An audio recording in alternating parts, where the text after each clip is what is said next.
Nicky Campbell was born in Edinburgh in 1961. After studying history at Aberdeen University, Campbell gained his first position in the media as a jingle writer for Scotland's North Sound Radio, eventually rising to present the breakfast show. He moved to London and joined Capital Radio. It was 1986, the year of the Challenger disaster and the Chernobyl meltdown. Yet despite this carnage, Campbell's career went from strength to strength.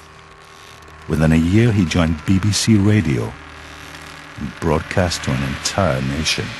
There he stayed for a full decade until 1997, when he unexpectedly moved to 5 Live, where he remains to this day.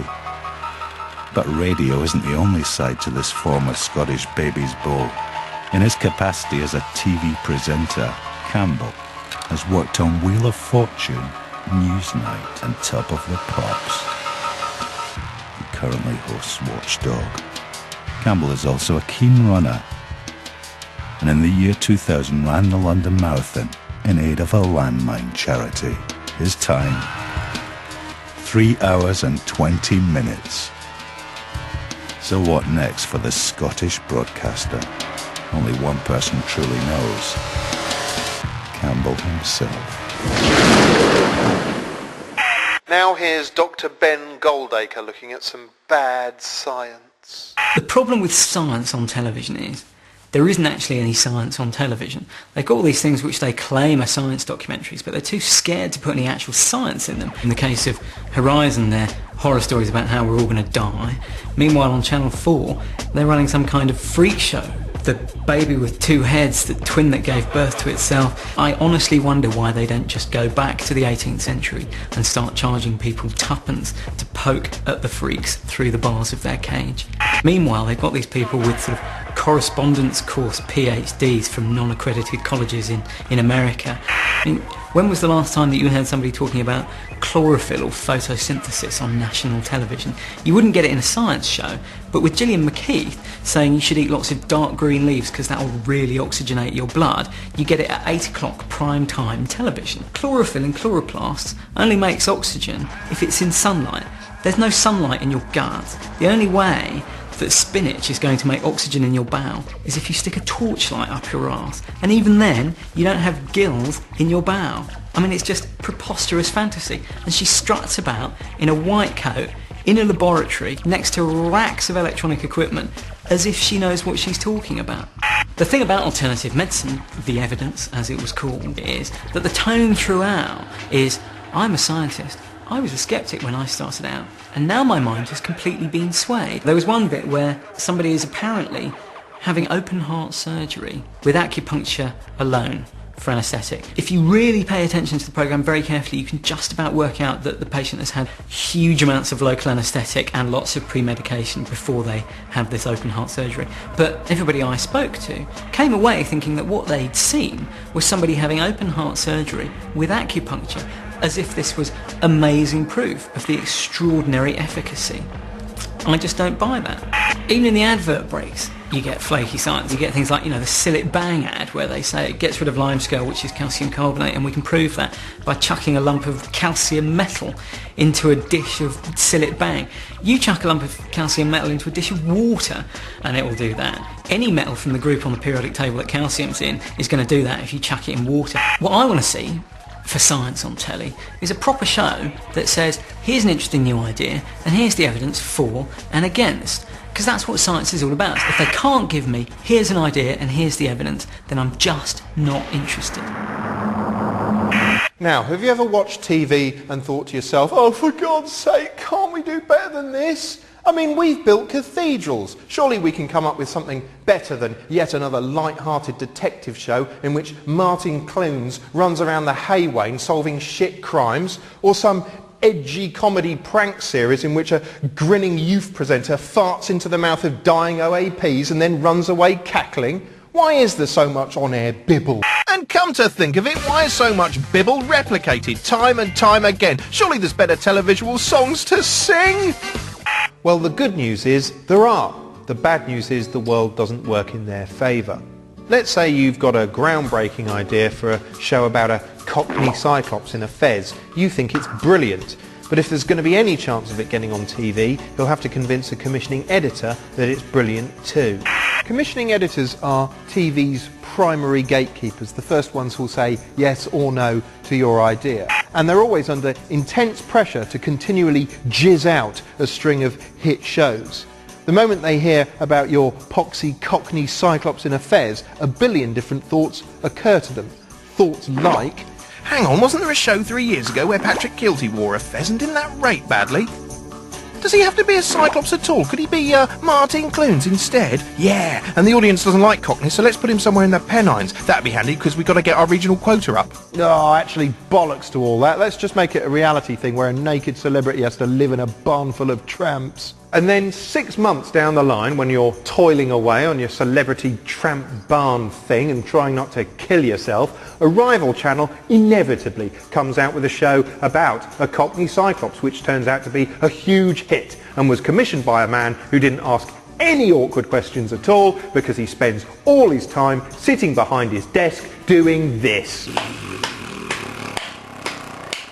But surely not all commissioning editors are either overcautious or just outright insane, are they? Oh, let's make one up and ask them. End of the day, your commissioning editor, right, just looking for that one hit show, what's going to stop them being sacked. That's why every instinct is shrieking, play it safe, sunshine at you. Does it use any particular voice? What do you mean? Well, does it use the voice of a girl or does it use the voice of a haunted well? Does it go, oh, play it safe? Oh, I don't get you. Sorry, that was a very stupid question. Still, it's not fair to simply blame the commissioners like they're the Daleks or something. It's fairer to blame the entire TV industry's idiotic obsession with ratings and demographics. The channels will often send out a sort of shopping list detailing exactly the kind of viewer they're hoping to attract. Here's a typical example. We need to attract more 16 to 34-year-old males to our post-watershed slot. ABC One's urbane, reasonably affluent, interested in extreme sports, love shoes, hate hats, eat chips, once threw up on a swing, blah blah blah and so on. Trouble is, the moment you tailor your content to a demographic like that, you're doomed. You're chasing a fictional average schmo who doesn't really exist in the real world. Alright, people in marketing might disagree with that, but f*** them, they're idiots. Here's proof.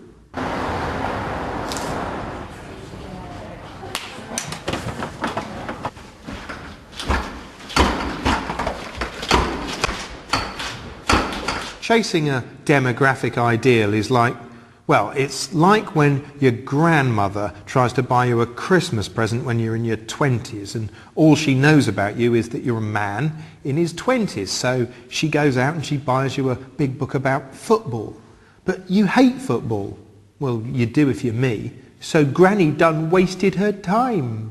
Of course, right, at the end of the day, your commissioning ed, right, is only as good as the ideas people bring them. And most of the time, they're only coming in with a load of rehashed old ideas that they've seen elsewhere, they think you're going to buy, rather than anything they're actually interested in. That's why you end up with a schedule full of interchangeable bloody smush. Can I say smush? You can say smush, yeah. Yeah, interchangeable bloody smush that, well, okay, passes the time, but ultimately it don't spell by no one, does it? Well, no, apart from the readers of Hooray for Smush magazine, that is. So there you have it. Sorry, but it's a system inadvertently designed to help foster the bland. All the more reason then to appreciate the rare sparks that aren't bland. I'm not talking about this, by the way. I mean proper telly. There's probably some of that on the other side right now. Sorry for wasting your time. I really am sorry. All right, what do you want me to do? I'll try and entertain you. I'll do you a little puppet show. How about that, eh? Woohoo! Woohoo! Is that better? Has that made it up to you? Has it? You f***ing arseholes! Now on BBC One, more from the Animal Hospital.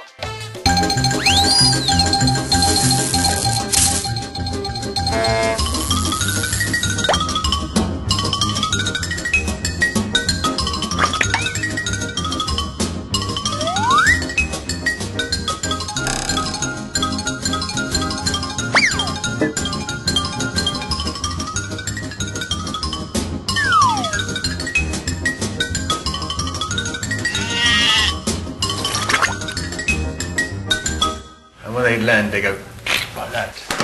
Damage all the ones here. Oh, yeah. You rarely hear about the advantages of suicide on TV for some mad regulatory reason, but here's one.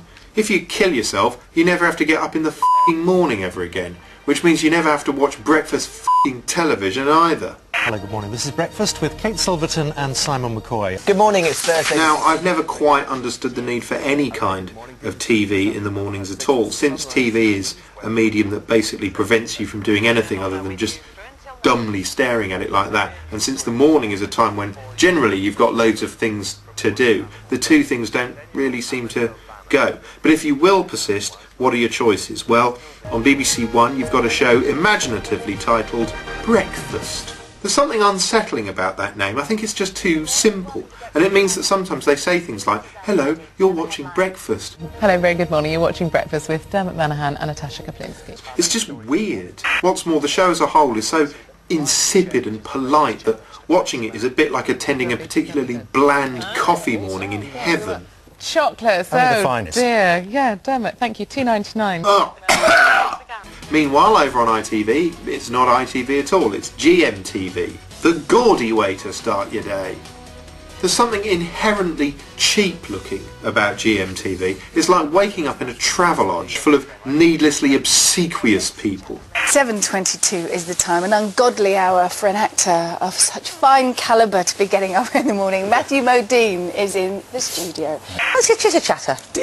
You don't ever hear it. No, you don't actually. Never, It's not a popular never. phrase at the moment, is it? Of course, the problem with trying to keep things that neurotically bubbly at all times in a show that also deals with quite unpleasant news topics is you're often left having to make crunchingly awkward tonal shifts.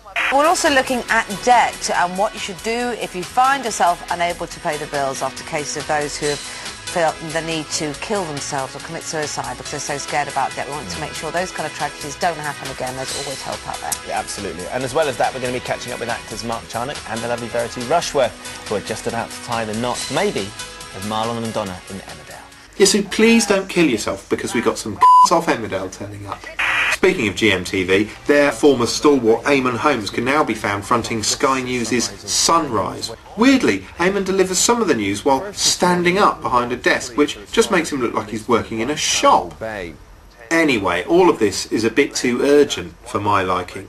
My ideal morning show would consist of nothing but just some warm, soothing colours and a voice gently bidding me to wake up.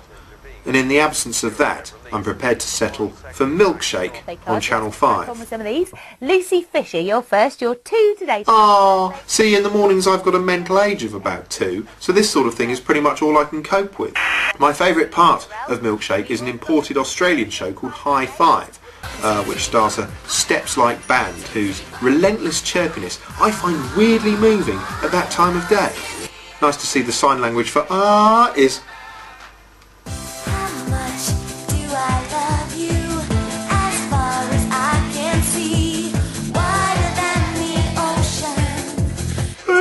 I love them too.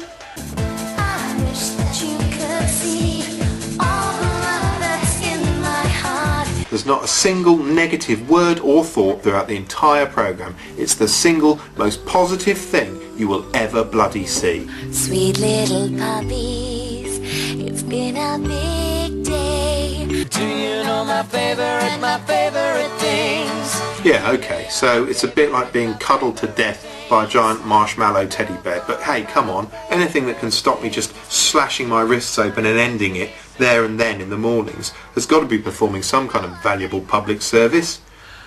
Well, it has in my opinion. On next week's show, some old continuity. Anthea Turner might chin someone, and TV gets seriously frightening.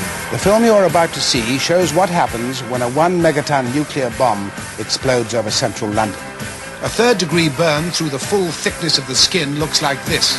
Jesus Christ!